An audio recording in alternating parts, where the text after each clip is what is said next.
When walking simulators were first developed, people really didn't like them. There is no gameplay, they said. The pacing is too slow. There is nothing to do.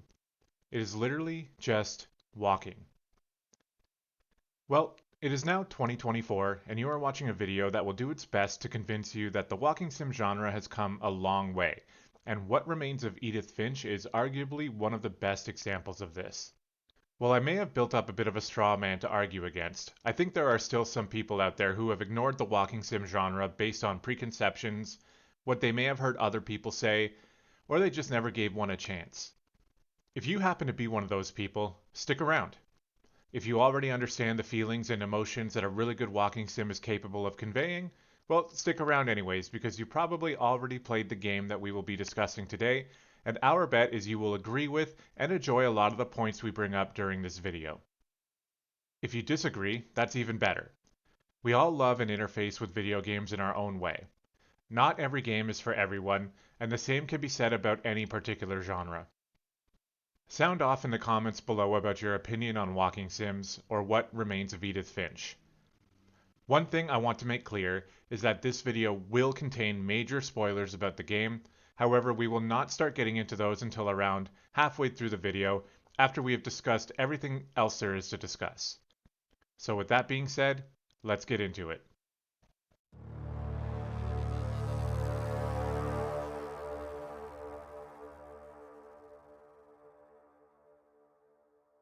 The first walking simulator ever developed was an indie game called The Forest, created by Graham Ralph. This game was released in 1978 and was actually generally praised for its originality. Back then, the best games were typically arcade games of some sort. Games like Pong, Breakout, and Asteroids come to mind. There were examples of games that broke away from the standard arcade concept, though. The Oregon Trail is a great example as it possibly unknowingly laid some of the groundwork for many games in the survival genre to come. So, The Forest was kind of like a pioneer to the walking sim genre, and people broadly liked it. It is said to be based around navigational skills and potentially allow the player to make their own map as they explore a vast virtual forest. I found it very difficult to track down any sort of footage and information besides the odd Wikipedia article. The reception of The Forest likely led Graham Ralph to team up with Simon Dunstan in the 80s to create Explorer. This game unfortunately was received pretty poorly. It featured a gigantic Earth-like planet that supposedly featured 40 billion procedurally generated locations. We feel like something like that would be pretty impressive to behold during that time, but the general public had different opinions. There's a quote that I found in an article from super.magfest.org by Julian Rignall that described the game as unbelievably tedious, monotonous, pointless, fruitless, and rubbish. Now, this quote, while obviously pretty blunt and not really trying to come across as polite, helpful criticism, happened to somewhat mirror the opinions of some in the more modern era of the early 2010s as a new walking sim would emerge. Dear Esther. Dear Esther is what many would point to as the first modern walking sim, and while some would share similar opinions to how Mr. Rignall felt about Explorer, many more who actually gave Dear Esther a chance would come to understand the appeal to a game like this. Sure, there is no shooting, no complex puzzles, I'm not even sure you can jump in Dear Esther. But people were starting to understand that there was something to this genre, and Dear Esther was just a spark. Soon we had many more games joining it, in the now more well-known walking sim genre. Games like Gone Home from 2013, The Vanishing of Ethan Carter from 2014, and Firewatch from 2016 started coming out. Some leaned heavily into the walking sim idea, while others expanded it slightly, adding puzzles, basic platforming, and different dialogue options to really flesh out this idea and create some really incredible works. Other games would start borrowing more and more from the genre to really muddy the waters on what even is a walking sim anymore. Is Journey a walking sim? I think you can argue that it is. Hideo Kojima's Death Stranding is brought up in discussions on walking sims. There are many, many examples of very good games that either lean heavily into the walking sim family or borrow bits and pieces to help them deliver the story they want to tell.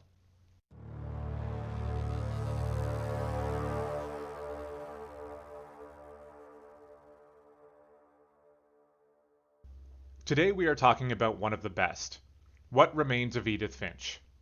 This game had its development started in 2013 by a company named Giant Sparrow and was fully released in 2017. They wanted to create an interactive experience that evokes what it feels like to have a moment of finding something beautiful yet overwhelming. Creative director Ian Dallas compared the concept to something you might experience while scuba diving, which was a hobby of his. The game actually started out with many more horror game concepts, but actively tried to avoid using too many as to become a horror game on its own.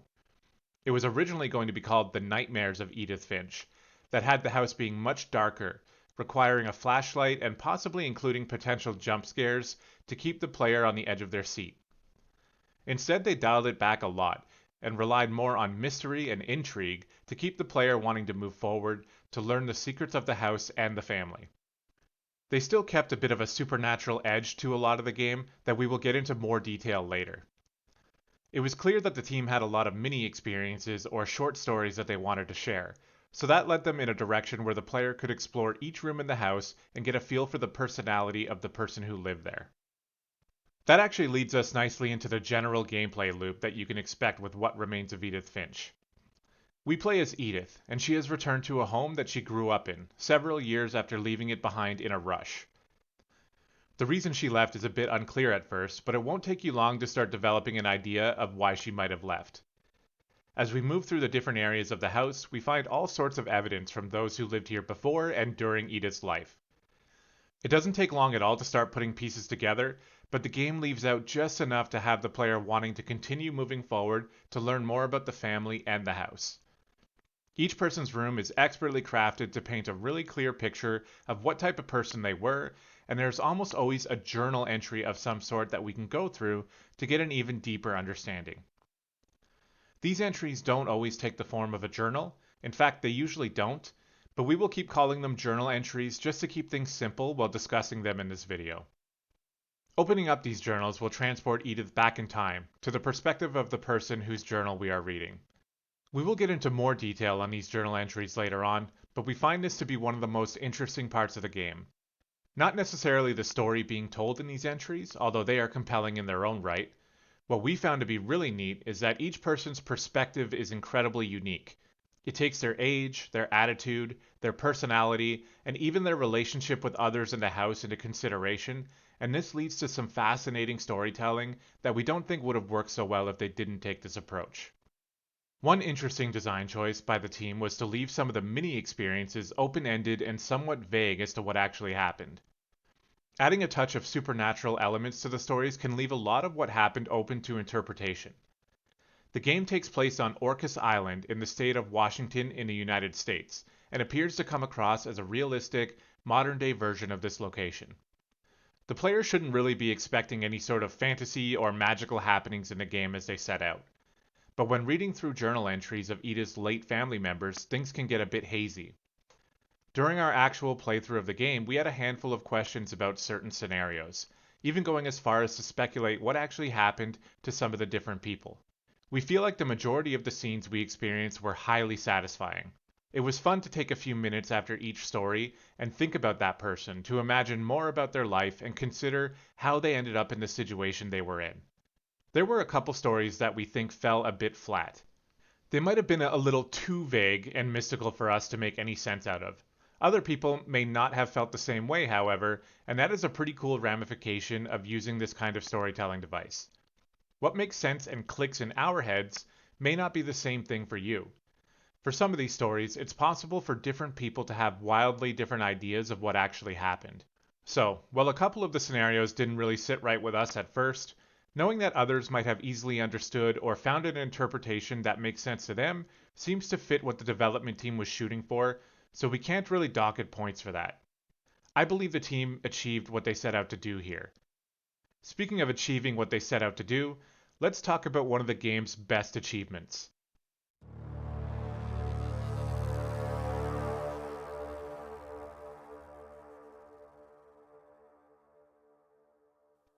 Atmosphere.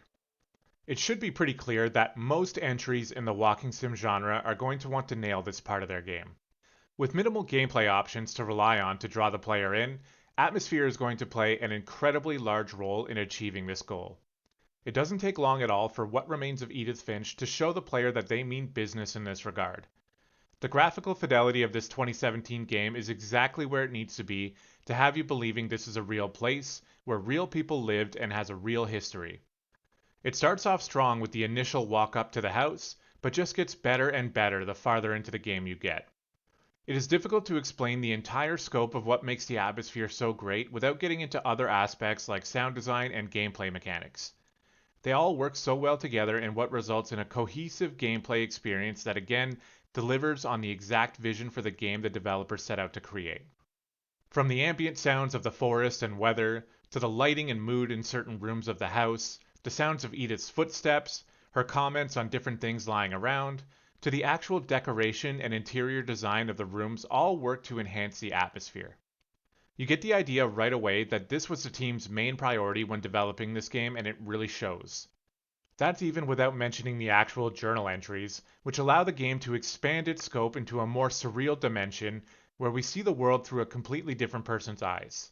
Sometimes these are more grounded in reality, but sometimes they stray about as far from reality as you can get, and it still comes across as a realistic depiction of what this person is experiencing.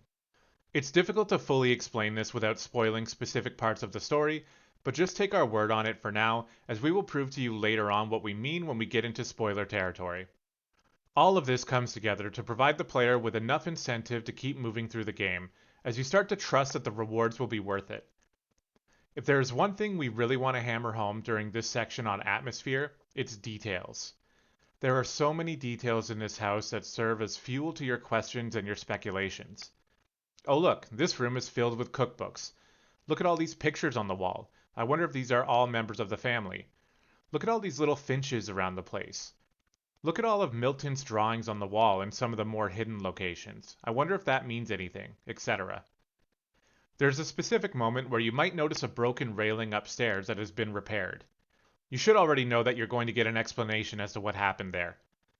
We could go on for an hour about all the different little details included all around the house and its surrounding area, but you should get the point by now. When you play this game, it pays off to look around at everything. Even if you don't get a tangible reward like a comment from Edith or a story cutscene, you feel like you understand things a little better, and that makes all of your exploration worth it. Another somewhat obvious but still interesting thing to notice is how the house was very clearly being expanded on as time went by and new members were being added to the family. I think a lot of people will draw comparisons to the Burrow from Harry Potter, as it looks very similar in some aspects and has the same vibe as a house being pushed to its limits to accommodate such a large number of people. It doesn't take long to learn that one of the older members of the Finch family, Edie's husband Sven, was a carpenter and actually built the house from the ground up, so he had the skills necessary to continue expanding the house. It ends up getting a bit silly as we have rooms built on the roof of the house that eventually start to tower over everything else and seems pretty inconvenient to live in. Imagine living on the top floor of this place and needing to head downstairs to the kitchen for breakfast. It would take you 10 minutes just to get there, and you'd be required to do some climbing. But as you will discover, the Finch family is anything but normal, and if the house they live in doesn't convince you of that, then the stories of their lives will. We have decided to include sound design and music in this section since it plays such an important role in drawing you in as a player. While the actual sound effects are nothing incredibly special, they do the job perfectly, and there was nothing that took us out of the experience. The two things we want to focus more on are the music and the voice acting. For the most part, the music is similar to the sound effects. Barring two specific scenes, we didn't find the music to be necessarily memorable, but it fits the atmosphere of the game incredibly well. Most of the game is actually quiet, with only ambient sounds of the weather and the elements, mixed in with footsteps and doors opening and other things like that. But the music always picks the best times to kick in and help enhance the scene, and inject the right emotion into the situation. A lot of the music features a very soft, gentle piano, with different strings in the background. Edith's theme tends to be our favorite of these types of songs. Sometimes the soundtrack will rev up though, like in Gus's Kite, where you can get the feeling that a storm is brewing and then rampaging. Debatably, the most interesting inclusions to the soundtrack are two very well-known songs that were licensed to be used in this game. The first one most people will recognize immediately. Entering the basement in Barbara's story will trigger the incredibly well-known and catchy Halloween theme composed by John Carpenter. It fits the story well given what is happening, but we will cover that later. A somewhat lesser known but still very classical song was chosen for Gregory's story. We didn't pick up on it at the time, but in hindsight we should have recognized it. Waltz of the Flowers from the Nutcracker. We believe this song was chosen specifically to fit the perspective of Gregory, as he sees himself as a conductor for his toys, but again, more details on that section later. Overall, the soundtrack is very enjoyable, but it's not just the quality of the music, it's the implementation of the right songs at the right time, accompanied by the right amount of silence for most of the game, that really helps emphasize the music when it gets its chance to shine. The next, and perhaps most important thing to discuss in regards to sound design, is the voice acting. Valerie Rose Lohman leads the way as Edith and totally steals the show. The other voice actors do a pretty good job as well, and there wasn't anybody who stood out as subpar in comparison to the rest. However, Edith's character shines above them all with what we would call incredible voice acting. We are honestly not trying to oversell it here, and it's pretty subtle at first, but the quality of Edith's voice is incredibly important to this story and helps the player get immersed into the world just as much as the graphics, atmosphere, and soundtrack does. If she feels like a real person, then the chances of having any emotional connection to the character at all will rise significantly, and that is very important in this game. If the voice acting wasn't good, then the game might come off as a little amateur or corny, but instead it's handled masterfully, which makes the game feel more like a masterpiece. There is very little in this game to complain about unless you really don't like the genre. The controls were a little weird at first, but you quickly get used to them and realize everything makes sense. A couple of the journal entry scenarios had stories that we had a hard time wrapping our heads around, but that is entirely subjective and still achieves what the developers were going for. The game doesn't overstay its welcome either.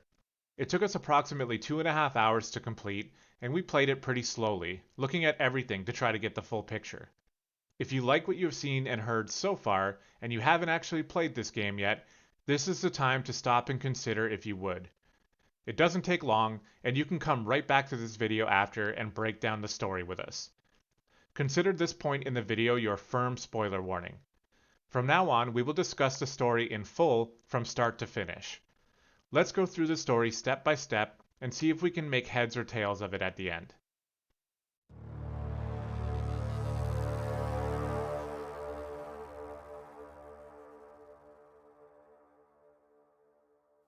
This is not a happy story, so if you were looking for one, you will be sorely disappointed. This is one full of grief, death, mystery, and about a house. A house that might hold the answers to all the questions you have or not. What is truth and what is illusion? Unclear and uncertain links to the past might muddle your mind. This is a story of a curse spanning multiple generations, always hungry, always seeking, targeting one family, yours. This story has a lot of questions, but can the house give you all the answers? It looks to be early morning, the fog obscuring the view beyond the ferry boat, making you feel possibly cut off from the world. No one else is on deck, no one sitting beside you, a feeling of loneliness washes over. At first, the insecurity is a bit troublesome, but looks like we might have a destination, but where? Here lies the first question. Who are we? It's not long before we realize we might be a bit accident-prone. We have a cast on our arm as we look down upon a journal lying on our lap, and the ever-daunting of the unknown makes you wonder if darker things might yet come. The Journal of Edith Finch. Great, another question. Who is Edith Finch? We slowly, with purpose, open the journal, noticing an elaborate family tree. This family seems to be darkened in tragedy. A lot of them died young. Surely this is not normal. What happened? At the top, Edith is sketched in, born 1999, but her death date is left blank. Is Edith the last living person in this family? Are we Edith? It's only after we reopen the journal that Edith tells us her tale. So if we are not Edith, then who are we? Maybe her journal will hold the answers we seek. Just maybe, if we are lucky. A lot of this isn't going to make sense to you, and I'm sorry about that. I'm just gonna start at the beginning, with the house.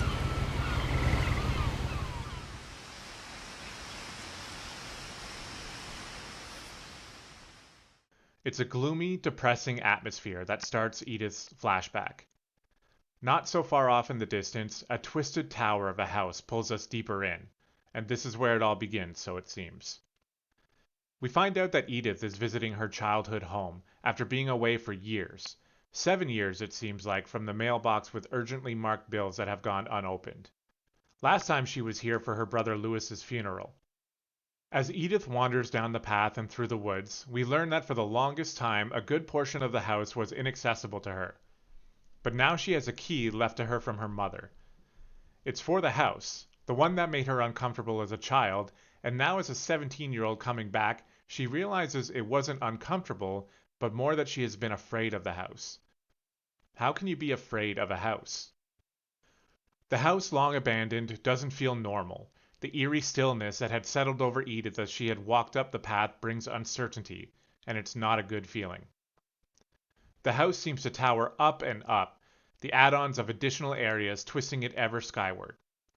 It's an odd house, somewhat mismatched and more like a patchwork quilt than a house. There is no power, and Edith crawls inside the garage through a doggy door. Items left behind, untouched, scattering the garage floor. Going through the door into the house, we enter the kitchen. Memories remain all around. Photos, books, brochures, pamphlets, and we start to learn more about the family who lived here. Why does it look like someone still lives here? A photo on the fridge tells us that Edith, with her mother Dawn, her brother Lewis, and an older lady named Edie, lived together and celebrated important moments in life here. In this kitchen, we learn they had a cat named Molly who loved the salmon from the cans brought back from Lewis's workplace. Everything pointing at a normal family.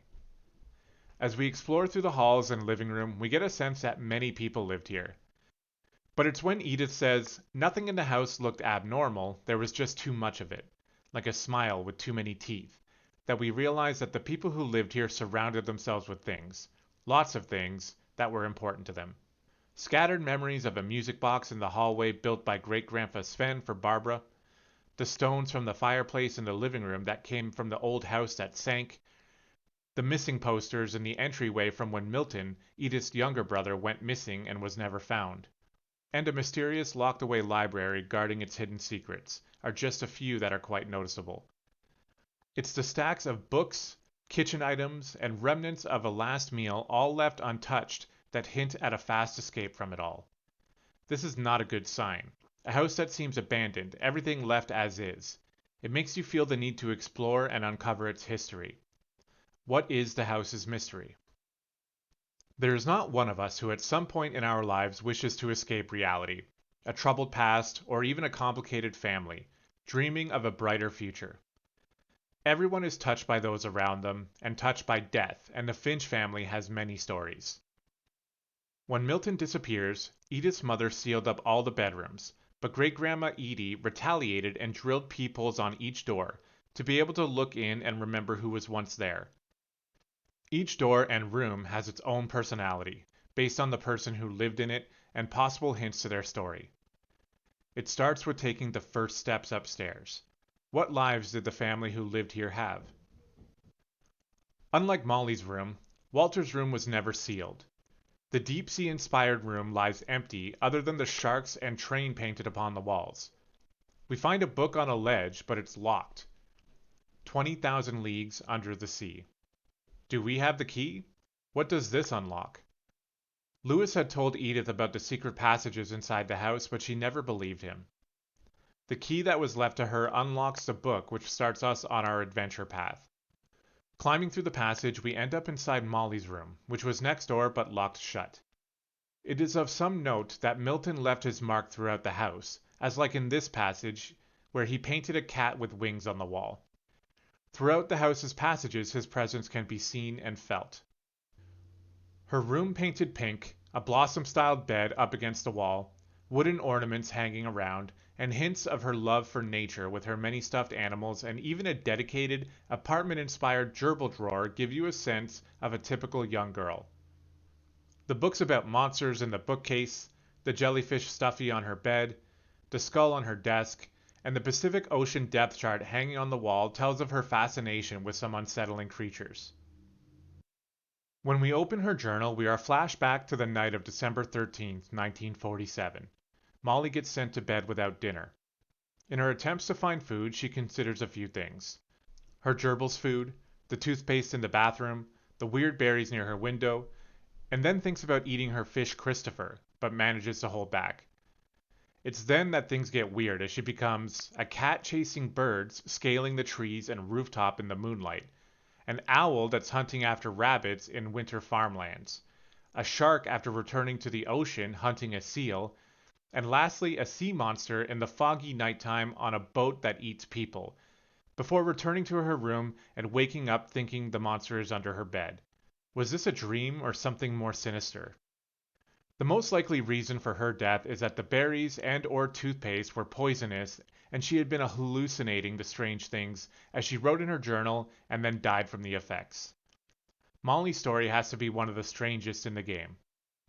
From Molly's room, we go through the window, walk along the roof ledge passing the living room, and head into another room. It is here we learn that the cat they adopted was named Molly, and it was Dawn who named her. Memories lie all around Great-Grandma Edie's room, from the model of the house, to the books written by her father, to the photos and newspaper articles all around. Some things seem a bit more questionable, like the bird cages of long-dead birds and a frog named Rob. Edie was talented in painting, and she showed her love for her family long gone, as she was the one who must have painted Molly's memorial as we see the one started for Lewis. From these memories scattered around her room, we learn that she refused to evacuate during a forest fire, that she told the story of a mole man living under the house, and she told people that her husband Sven was killed by a dragon, even though it was a dragon-shaped slide he was building that collapsed. Now, well into her 90s, she kept her youth and vigor. In Edie's room, we learn through Odin's slides about the origin of the family. Odin buried his wife and son in January 1937. He set sail with his family and house, hoping to leave the curse behind, but 40-foot waves sent the house and Odin to the bottom of the sea. Edie and Sven and baby Molly step ashore on Orcas Island. They then build the house that is now being explored, with Odin being the first to be buried in the family cemetery. The fluffy pink bathroom doesn't seem to suit Edie, but she didn't want to change it. It was designed for Grandpa Sam's first wife Kay, and despite its big impact, memories of family are here. The book that unlocks the next area pays homage to Sven, Calvin, and Sam. Climbing through, we enter what seems like a photography red room-styled alcove. In the tray, we notice some photos and art for Calvin Finch. In this small room, we learn that Sven had given Sam an old camera, and this became his photo room. What might we find as we go forward? Crouching down, you can enter Sam and Calvin's room. Grandpa Sam had a twin, Calvin. They shared a room, and each had their own thing they liked. Sam was into nature, war, and photography, and for Calvin it was everything space. Edith learns about him through a poem that Sam wrote, and it's very touching but tragic. Calvin always wanted to go over the top branch, to which the swing down by the sea was connected, but was always afraid to do so. After Barbara's death, he was determined he wouldn't be scared of anything anymore, and so he swung all the way around. However, he was flung out to sea and towards the rocks below. Sam enlisted in the army at the age of 18 and never set foot in their shared room again. If Calvin hadn't decided to fly that day and instead came inside for dinner, things would have been different, wouldn't they? Back inside their room, Edith finds the unlock to the next secret passage in the bookcase, looking like a caterpillar from The Very Hungry Caterpillar children's book. The book teaches life cycle, positive thinking, and dealing with fears, so it's very apt for this location. The passage is dark and a bit tight. The orange glow and a Halloween pumpkin are a bit ominous. Passing the exit to the hallway, we continue down to the next room, being transported into a room fit for a child movie star. The Disney props all around, the theater lights on the ceiling, the display case, and the makeup desk. We had heard about her death earlier when we learned about Calvin, but just briefly. Now we are able to get the whole story. in a Tales of the Crypt type comic book style of storytelling with the music to Halloween from John Carpenter. When she was younger, she was known for her famous scream, starring in the film My Friend Bigfoot, but by the time she was 16, she was washed up and unable to replicate it. She had been asked to perform her scream at a horror convention for her fans, but being unable to replicate her famous scream made Rick, her boyfriend, try to get her motivated again. While they were practicing, Sven cuts himself on a table saw and had to be rushed to the hospital, so she had to stay home and babysit Walter with Rick. We learned that a gang of hoodlums are on the loose on the island from the radio, and at that moment she hears a crash sound in the basement. What now? Her story is already dark. How much darker can it get? As Rick goes to investigate, we learn how to unlock the basement with the music box key.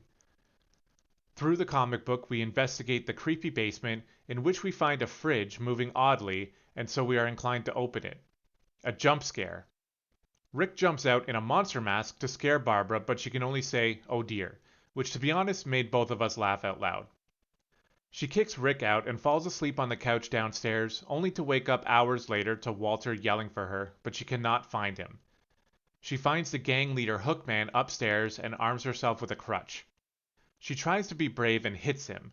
However, he slips on a toy and falls over the railing. He is missing by the time we get downstairs, and it's then the doorbell rings. Barbara goes to answer it, but is surprised by a group of monsters wanting to celebrate in her house. It's then she lets out her best scream with her final breath. Her story is told in such a unique way. The graphics, drama, and art style fit so well with who Barbara was. It's not made clear how exactly she died. However, from the comic book, we can assume she was possibly scared to death by her boyfriend Rick, who police suspected as the killer, but he ended up missing. And Walter was hiding under his bed the whole time. Her ear in the music box was all that was found. It's such a dramatic ending, and with only an ear left behind, it makes you question the actual events and what might have happened to her and if her boyfriend did the deed. With this tale, not all questions are answered. We know now how to unlock the basement using the key from the music box. Going down the stairs, much like in the graphic novel, a bit has changed from the scenes in the book. We find Sven's workshop down here. The table saw he hurt himself on, the wood rounds used by his wife to paint memorials lie on the carpenter table, all of his tools lie untouched. He was a carpenter and the man who built the house, along with many other things around the place, but we know that when building a dragon slide he was killed. Other family members were not allowed down here, but Edith saw Edie sneaking food packages down. Why would she sneak down? Why food? For who? Following the footsteps from the comic, we come across a secret passage in the fridge. Through the darkness, we open up into an underground passage leading down and down, into an area that looks similar to a bomb shelter, fully stocked with cereal and other non-perishables, primarily canned peaches. It's here underground where we learn about Sad Walter's tale. After the traumatic events surrounding Barbara's death, and possibly more to do with the family curse, he built a bunker under the house. Day in and day out, his motto is living for each day. He always expected to die the next day. Every day at 12, the same exact thing happens. A shaking, rumbling monster on the other side of the door interrupts his daily schedule, but after 30 years, it stopped. A monster that shakes and rumbles and is always on time? Walter got tired of being afraid, but waited another week before actually leaving. Using a sledgehammer, he breaks his way out of the house. Once outside, he walks along some railroad tracks before a train whistle and bright light implies certain doom. It's very unclear how Walter died, but this much is true. He managed to live to be 50 before the monster took him. It could be implied that an actual train killed him, or the curse, or both. In Edie's room there is a framed newspaper about a mole man under the Finch house that she wrote. It's possible this is a reference to Walter who lived there. Edith was just 6 when he died, and she never knew he lived below the house. As we return to playing as Edith, we leave out the same passage that Walter took and end up outside the house, seeing Walter's grave left near the train tracks. The tracks are all busted up now. More questions and less answers. How did Walter really die? Hit by a real train? Are the memories of what actually happened just that? a story with aspects of truth? It is important to note that the train stopped running 1 week prior to his leaving, and after some calculations, 12 years have passed. So maybe things were different back then, and as time passed, the tracks might have been abandoned and deteriorated. As we walk along the beach heading back to the house, we learn that we, the person actually reading the journal, should get to know our family. Finally, a question was answered. We are Edith's child.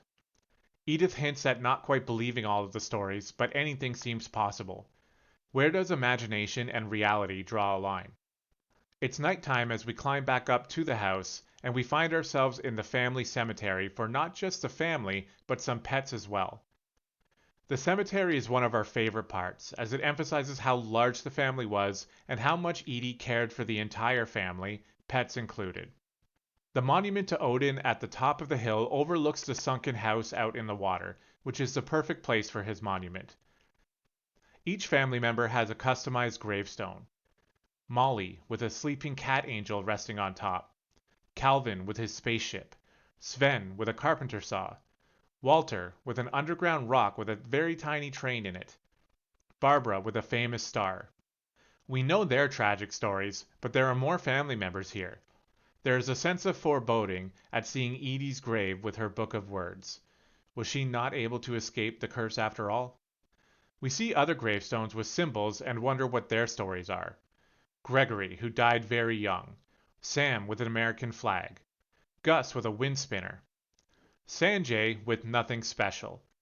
Inside the family tree, his name is circled with no image, so it seems not relevant to the story. Lewis with a crown, and Milton with a paintbrush with no death date. With Milton never being found, it might be implied that he is still within the house. His drawings are found scattered throughout the secret passages, and he may have found a secret passage that no one else has ever found. We find the way back into the house from the trees, and it's confirmed that Edith is 22 weeks pregnant at this time. Outside Sam's room, we notice his deck area with a barbecue setup and his solar panel with bird feeders. Once inside, it seems like a collection of U.S. Marine medals and rewards, mounted wildlife, and lots of photos on the wall, everything on display, like he was very proud of his achievements. At his shrine, we can see a small astronaut, which is an homage to his brother Calvin. We are taken into his flashback to a time when Sam took his daughter Dawn, Edith's mother, out on a camping trip, where they ended up taking various wildlife photos, and it seemed like they had a good relationship. Sam was trying to teach his daughter survival skills like fishing and hunting. When they spot a buck, Dawn takes a photo, and Sam wants her to shoot the buck with a hunting rifle, but she doesn't want to. Eventually, he convinces her, but she seems heartbroken over it. Sam wants to get a photo as a trophy, so he sets up the camera and runs over to hold up the buck head. However, it's still alive, and twitches and throws him off the edge where he dies. It's very unfortunate as he seems to be one of the lucky family members who actually lives a fulfilling life. Seeing your father die in front of you would change you. Would things be different if Sam had not convinced Dawn to shoot the buck? If Sam didn't want to take the photo? What would have been his story if he didn't die out there in the wilderness? We use a door that leads through another secret passage in the attic, and we enter a room for Sam's 3 kids, Gregory, Dawn, and Gus. The immediate thought is that it's set up like a barracks, with all 3 sharing the same space, lockers, and a time and chore schedule set. Is this because their father enlisted in the army and carried the regime to his family life? We notice right away that Gregory was a very young baby, barely 1 year old at his death, and cannot help to think that his story will be tragic. Inside his crib are Sam and Kay's divorce papers, which starts his story.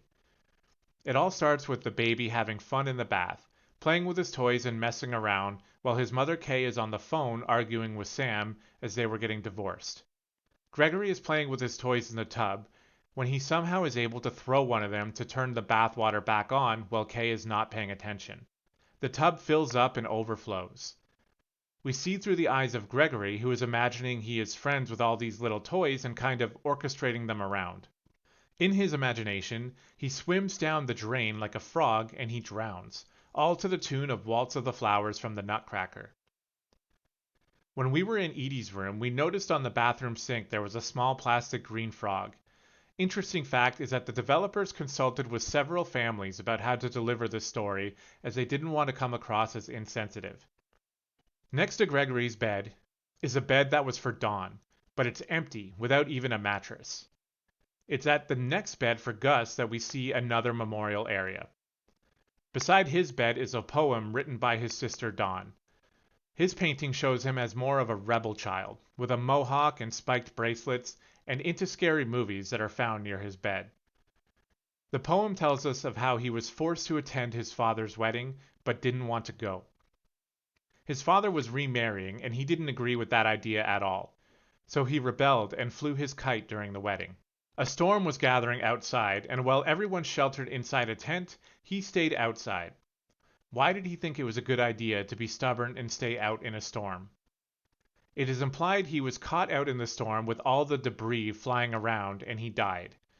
At one point in the poem, Dawn says she is sad that she hadn't even been thinking about him that day at all until they found his body.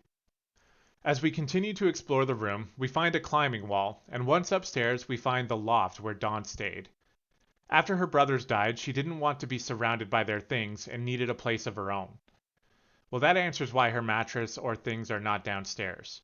As she got older, she spent a summer in Calcutta, India, where she met Sanjay, her husband, who was there for disaster relief. She eventually got a job teaching English there, and Louis was born. When her husband died, she came back home. From here, we are able to go outside and up to a compost area on the terrace. It's here where we learn about the expansion of the house, as with a growing family, there needs to be more space added, and thus the expansion of the house rises up. From the terrace, we enter a schoolroom, all set up for the kids. Inside the room there is a teacher's desk, classroom desks for the kids, and lots of books and space to learn and play. From someone in their late 30s, they might recall similar classrooms from their youth that look and feel almost identical from their elementary school. The developers did a great job getting a feel for the atmosphere from a kid's classroom, even including a classroom pet. A school project display board shows that one of the kids did a project on the family curse. Why did they grow up knowing about the family curse? Should they know about such a fatal family flaw? Wouldn't that just scare them, or make them anxious as they grow up? Looking around, we can see that Dawn was very organized. She was a homeschool teacher, someone who loved to travel, and even dabbled a bit into religion as she was trying to cope with the family members who were dying all around her. At this point, the story starts to pick up, and the feeling of sorrow intensifies as we learn more about Edith's immediate family members. From the classroom, we head out and enter a white castle-like tower, set up like an art studio. Inside, it's clear that Milton was a very talented painter and into architecture, paint mediums, and black and white landscapes to name a few.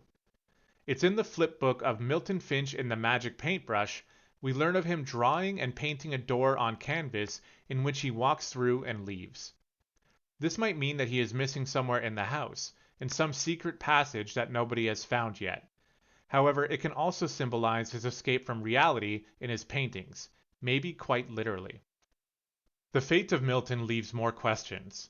Do you accept the fantasy tale of opening a door to another place through the painting, leaving this reality for a more magical one?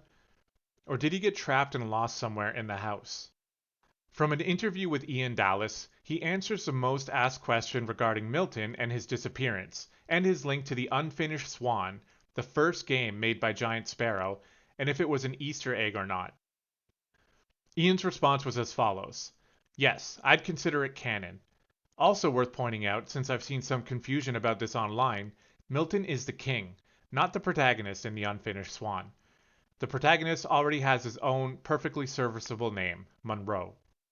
Dawn spent months looking for him, and then sealed up the rooms, maybe afraid of doors leading to unexpected places. Above the schoolroom, the house twists up and up, as more rooms and a boat get added to the house that leads us to Louis's room and his story. It seemed Edith was very close with Louis, since Milton disappeared when she was only 4. They played video games together, and she comments on how his room smells very familiar. From looking around his room, it's clear he is a marijuana smoker. However, he may have had other substance abuse issues as well. It's pretty cool that he had an actual gaming keyboard with the WASD and arrow keys colored differently. Pro gamers will easily get this reference. Among his belongings, we find a letter to Mrs. Finch from Lewis's psychiatrist. Lewis was trying to get sober, but in doing so, he found his life to be intensely monotonous, probably not helped by the nature of his work. He worked at the local cannery for fish, standing there day in and day out doing the exact same thing over and over again, chopping off heads of fish. His mind would wander, imagining himself as his own video game, a king of his own kingdom, and his labyrinth adventure became more and more detailed as time went on. Being more engrossed in his own made-up world, he became a model employee, tirelessly grinding away at his job for long periods of time.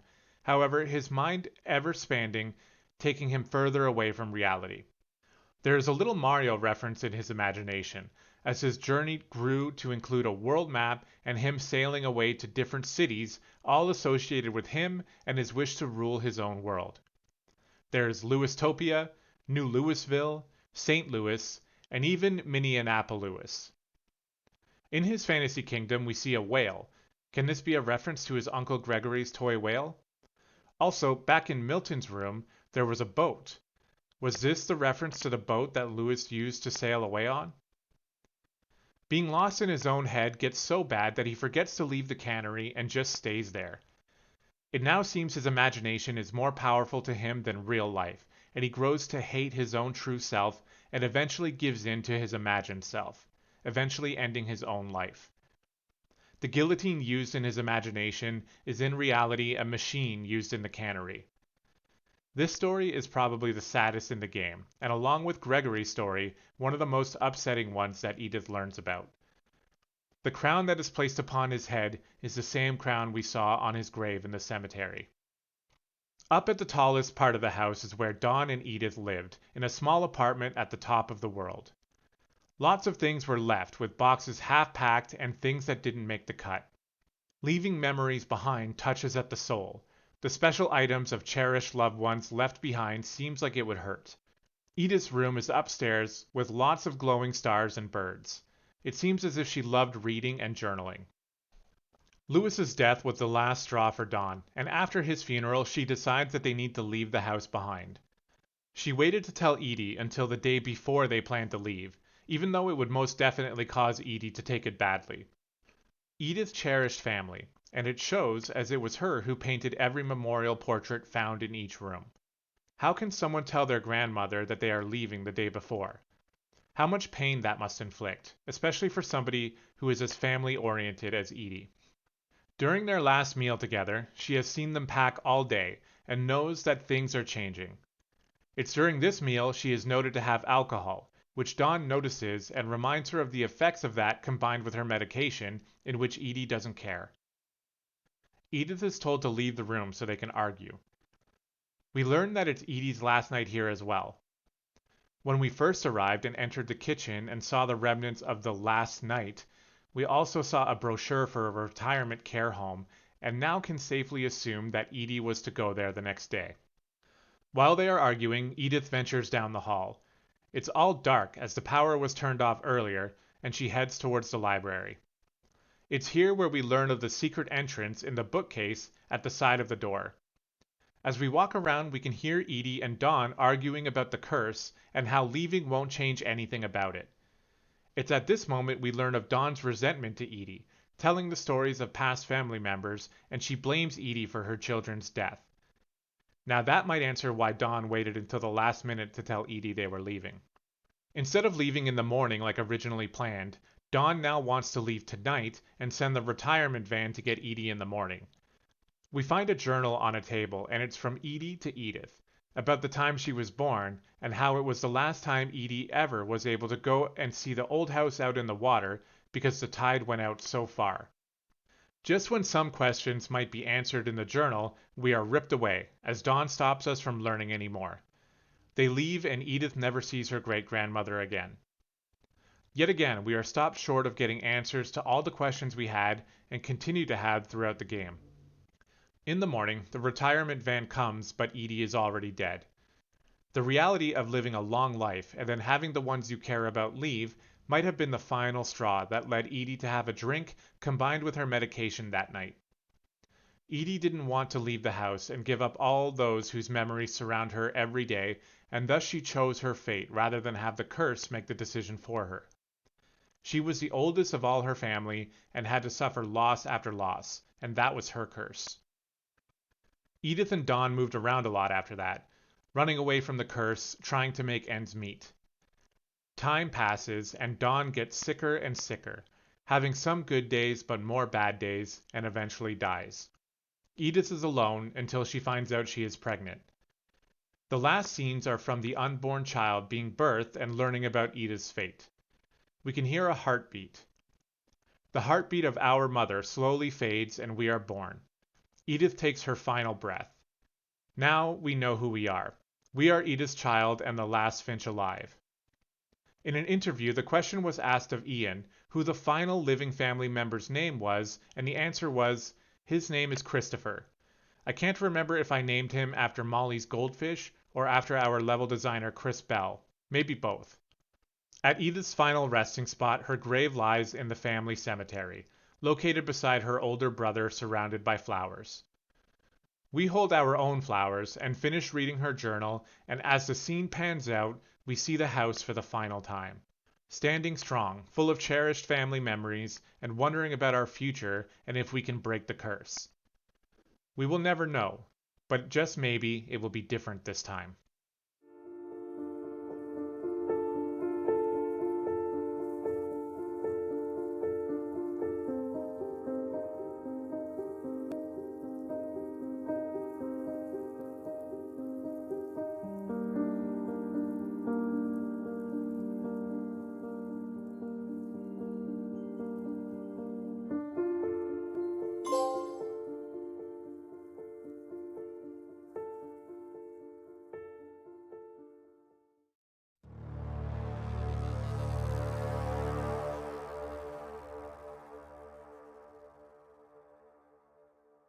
At the beginning of this video, we stated that What Remains of Edith Finch may be one of the best examples of a walking simulator to date. After meticulously dissecting the game from atmosphere to music and voice acting, as well as the entire plot, we can now properly analyze the game as a whole to prove this statement true. In our opinion, there is no doubt that this game knocks it out of the park in regards to graphics, sound design, and atmosphere as a whole. The feeling we got as we explored the house and its surrounding areas is hard to describe. It evoked a lot of emotions, but also a lot of questions. As stated earlier, this is exactly what the developers were trying to achieve. The graphics are very realistic, which plays a major role in having the player believe that this could be a real place, with real history. The voice acting is so well done that it feels like these are real people telling us their story. This enhances the emotional connection the player has to each family member, which makes their stories carry much more weight. The music, while not present the entire time, knows exactly when to kick in to really drive that emotion home and strengthens the core experience, boosting everything up to a masterful level. Another aspect of the game that is worth discussing is the house itself. It is first seen from a distance, and we can tell that it is not a typical building. Makeshift additions are clearly visible, reaching to the sky and giving it a very unique look. It is not until we get to explore it in full do we realize the house is basically a character in itself. It starts off somewhat normal, with a garage, a kitchen, a living area, and mostly normal-looking bedrooms. As we delve deeper, the odd intricacies of the place start to take over. The house seems to have a personality of its own. We can tell that more and more additions were being made as new members were added to the family. However, with space running short, they decided up was the only way to go. The top of the building features a castle-like tower, as well as a room built with the leftover wreckage of a boat. This makes for a strange look, but seems to fit the family just right. All of this combined makes for an intriguing location to explore and learn about. Another characteristic of this location is the family cemetery. Located just outside, on a bluff overlooking the ocean, with the remnants of the original house out in the distance. The cemetery really showcases the love and care that great-grandmother Edie had for her entire family, pets included. Each gravestone is customized to suit the personality of each respective family member. The game actively reinforces Edie's profound love for her family through various means, with the cemetery emerging as a touching symbol that encapsulates this sentiment. We never really got bored while navigating this interesting abode. There were many moments where we felt real sadness for some of the characters in this story. Lewis stands out for us as one of the more heartbreaking characters. He seemed like a loving brother to Edith, playing video games and otherwise hanging out with her like a friend. But somewhere along the line he developed some addictions. Marijuana was clearly one of them, but it might be implied that he suffered from other substance abuse problems as well. This was something he was actively trying to solve, proven by regular trips to a psychiatrist. Unfortunately, getting sober did not seem to be the solution he thought it would be. He ended up succumbing to his own imagination or mental delusions. The people around Lewis at the workplace in the cannery were not aware of his mental instabilities, as he came across as a model employee. The problem was, his job was so mundane that it allowed his mind to run wild and further entrenched him into his own fantasy illusion. He was trapped in a world of his own creation, and was never able to escape. Lewis's death had a profound impact on the family that was left behind. Baby Gregory's story is also worth talking about. It's not too hard to imagine a scenario where a busy parent gets distracted for just a moment, resulting in a catastrophic disaster. The way the developers delivered this story is incredibly compelling, despite the heart-wrenching tragedy of the situation. We see what happens from Gregory's perspective, which is the viewpoint of a baby. He is sitting in the tub with all of his bath toys around him.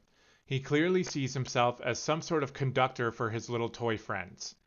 He guides them around to the tune of Waltz of the Flowers, as though composing a musical masterpiece. Regrettably, this leads to the bathwater being turned back on, unnoticed by his mother Kay. As he submerges, he imagines himself as a frog, and purposefully seems to try to escape through the drain, symbolizing his demise by drowning. As somber as this situation is, we still found it fascinating to see this tragedy play out through the eyes of a baby.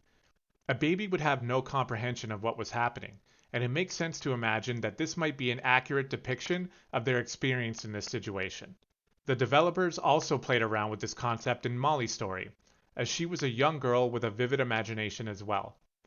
Obviously, she wasn't actually turning into all of these creatures, but this is how she perceived everything around her before she died. Some of the stories felt like they lacked proper answers and reasoning. We found it hard to believe that Walter was hit by a train, for example. He was living in his bunker for 30 years, shut off from the world. The consistent rumbling seems like it's supposed to be the rumbling of a train very close by. But when he finally overcomes his fears, he decides to break out of his home using a sledgehammer, which leads him outside onto some train tracks. He then sees a bright light, and it's all over for him. How is it that a train and its tracks are built in this way? Are we to assume that there was a regular schedule for this train to travel around so closely to the house? Where was it actually going? Maybe others can make sense of this, but it was something that we struggled to understand, making Walter's story feel a little incomplete. Barbara's story also leaves a lot of questions unanswered. How did she actually die? Are we supposed to believe that monsters arrived and killed her? We find that to be doubtful. Did she actually die? It is implied that only her ear was left behind. How did she lose her ear? Where is her body? What happened to Rick, or the Hookman gang leader? Is all of this embellished because it was being told in a children's comic book? There is too much speculation required to really build a connection with her character, since it all comes across as some sort of fantasy mystery. That said, there were still some humorous moments, and it was told in a unique way. It was still fun to experience, it just feels like there are no actual facts about what happened to her. The Halloween theme was a nice touch, however. The last character we will explore is Milton. We found him to be one of the more intriguing characters in the entire game. It is stated as fact that he went missing and his body was never found. We noticed his presence in many of the secret passages throughout the house, indicating his adventurous tendencies. Without outside knowledge from the developers, we can ask ourselves many questions about what happened to him. Is he trapped somewhere in the house? In some hidden away alcove that has never been found? Did he just run away? His flip book signifies his intention to escape from reality. The game on its own really does not do anything to provide a specific answer to what happened to Milton.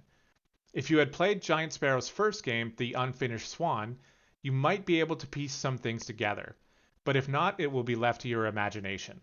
Luckily, creative director Ian Dallas has confirmed this connection in an interview, which we alluded to in the story section of this game.